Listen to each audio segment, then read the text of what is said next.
Hello बच्चों, let's see this question. The correct statement regarding electrophile is.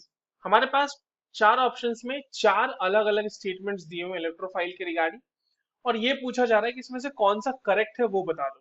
तो चलिए इस क्वेश्चन को सॉल्व करते हैं बच्चों, और देखिए एक एक करके इन सारे स्टेटमेंट्स को हम एनालाइज करेंगे। बट सबसे पहले हम ये देख लेते हैं कि इस क्वेश्चन को सॉल्व करने के लिए हमारे पास कौन से की कॉन्सेप्ट की जानकारी होनी चाहिए। देखो, की कॉन्सेप्ट की अगर हम बात करें ना बच्चों, तो ये क्वेश्चन बेसिकली हमारे पास इलेक्ट्रोफाइल्स का ही है। इलेक्ट्रोफाइल्स के बारे में ही हमें पता होना चाहिए, तभी तो हम उससे रिलेटेड स्टेटमेंट बता पाएंगे कि सही है या गलत। तो चलिए फटाफट इलेक्ट्रोफाइल्स समझ लेते हैं, उसके बाद चारों स्टेटमेंट्स को देख लेंगे।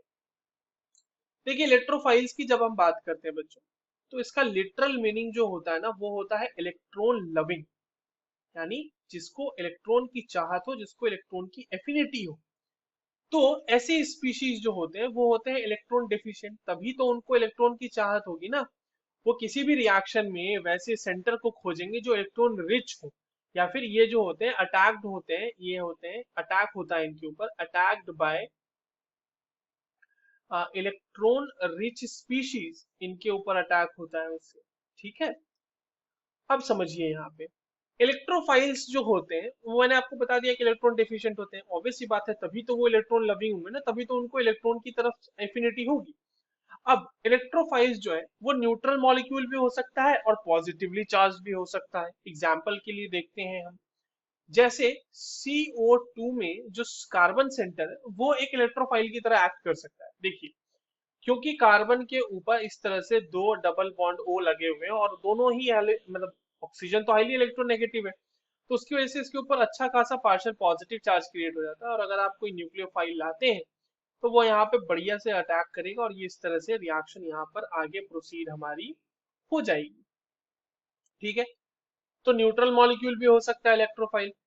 इलेक्ट्रोफाइल हमारा एक पॉजिटिवली चार्ज मॉलिक्यूल भी हो सकता है। जैसे एक बहुत ही सिंपल उदाहरण देते हैं इसका, CH3 पॉजिटिव, ये हो जाएगा यहाँ पे प्लस चार्ज। यहाँ पे कार्बन के ऊपर प्लस चार्ज है और इसके पास एक वेकेंट p ऑर्बिटल है, जिसमें वो जो है आसानी से आने वाले इलेक्ट्रॉन को एक्सेप्ट कर सकता है।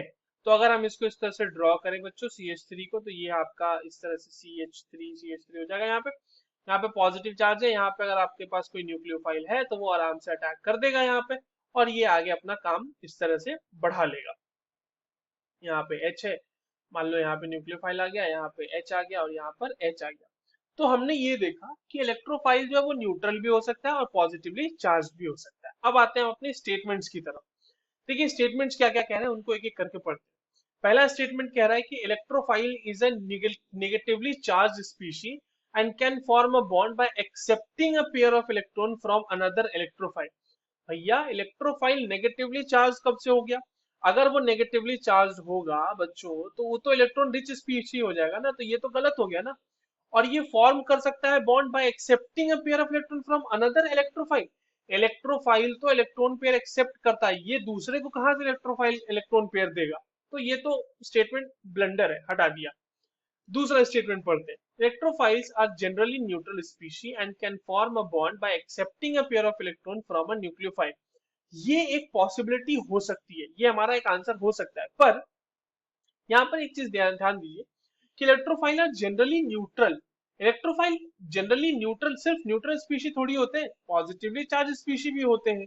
तो इस बेसिस पे ये थोड़ा सा रूल आउट हो सकता है, पर एक पॉसिबिलिटी है, क्योंकि न्यूट्रल मॉलिक्यूल होते हैं electrophile and can form a bond by accepting a pair of electron from nucleophile. मैंने अभी बताया आपको, न्यूक्लियोफाइल देखो यहाँ पे न्यूक्लियोफाइल अटैक करते हैं इसके ऊपर और वो एक्सेप्ट करके वहां से बॉन्ड बना लेता है। तो ये एक चांस हो सकता है। दूसरे वाले स्टेटमेंट को भी हम लोग रहने देते हैं, थर्ड स्टेटमेंट पढ़ते हैं। Electrophile can be either neutral और positively charge species and can form a bond by accepting a pair of electron from a nucleophile. ये तो बिल्कुल सटीक स्टेटमेंट है। इलेक्ट्रोफाइल हमारा न्यूट्रल भी हो सकता है और पॉजिटिवली चार्ज भी स्पीशी हो सकता है, और वो बॉन्ड फॉर्म कर सकता है bye accepting electrons from nucleophile. तो ये तो बिल्कुल ही सटीक स्टेटमेंट है। फोर्थ स्टेटमेंट पे आते हैं कि electrophile is a negatively charge species. यहीं पे तो गलत हो गया, ब्लंडर है। And can form a bond by accepting a pair of electron from nucleophile. Nucleophile electron दे रहा है और नेगेटिवली चार्ज स्पीशी को दे रहा है। नेगेटिवली चार्ज स्पीशी तो खुद ही इलेक्ट्रॉन से माला माल है, उसको ऑल इलेक्ट्रॉन देके उसकी जान मारनी है क्या? नहीं मारनी ना इसको। वो तो ये भी खत्म हो जाएगा, ये फोर्थ स्टेटमेंट भी हमारा नहीं हो सकता। अब आती है बात सेकंड की। तो देखो सेकंड वाला मैंने आपको बताया ना कि सिर्फ न्यूट्रल स्पीशी नहीं होते, तो इस बेसिस पे हम इसे रूल आउट कर सकते हैं। So the appropriate answer for this question will be option number third. I hope you understood this well. All the very best.